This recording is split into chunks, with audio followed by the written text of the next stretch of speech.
The one who reveals the hidden things was born in Nkamba, a small village in Congo Central, the 12th September 1887. Every human being has received a specific gift to testify to the greatness of our Creator. God speaks through the men He chooses. Saturday 10 September 1921 was a specific day for the black man. At the beginning of the morning worship, towards 9h00, the great prophet Simon Kimbangu enters the enclosure in twigs. His face is grave, his eyes are sharp, and he addressed the crowd in these terms. My brothers, the Spirit has come to reveal to me that the time to deliver myself to the authorities has arrived. Hold this well. With my arrest, will begin a terrible period of untold persecution for myself and for a very large number of people. We must hold firm because the Spirit of our Almighty God will never leave us. He never gave up anyone who confides in Him.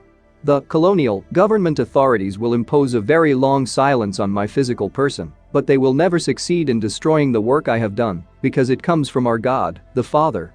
Certainly, my physical person will be subjected to humiliation and suffering, but my spiritual person will fight against the injustices sown by the peoples of the dark world who came to colonize us. Because I was sent to liberate the Congo peoples in the world black race. The black man will become white, and the white man will become black. For the spiritual and moral foundations, as we know them today, will be deeply shaken. Wars will persist across the world. Congo will be free and Africa too. But the decades after the liberation of Africa will be terrible and atrocious. For all the first rulers of free Africa will work for the benefit of whites. A great spiritual and material disorder will set in. The rulers of Africa will lead, on the advice of the whites, their respective populations in deadly wars and will kill each other. Misery will set in.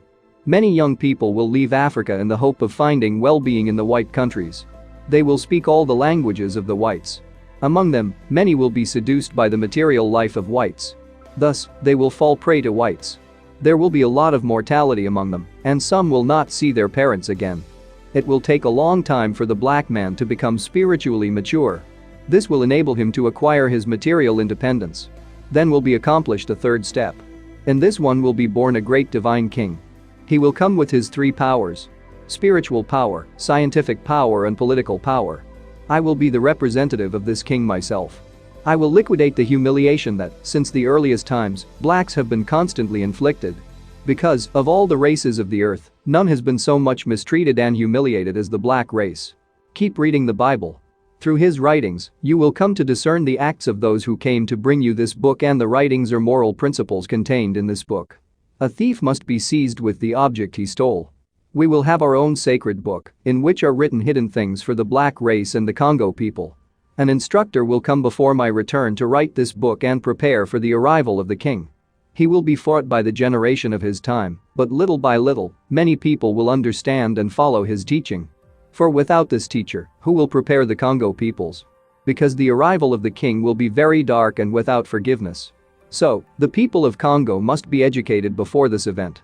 You do not yet know what a spiritual war is. When the Congo peoples begin to break free, any country that dares to attack the Congo will be swallowed up. You do not yet know the power of those sent by the Father Almighty.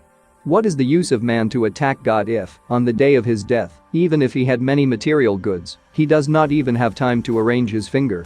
You do not know what your life is made of and why you live. Because, to exist physically is to appear as almost nothing. Why kill your neighbor and hope to stay alive, and for how long? God is not time, nor space.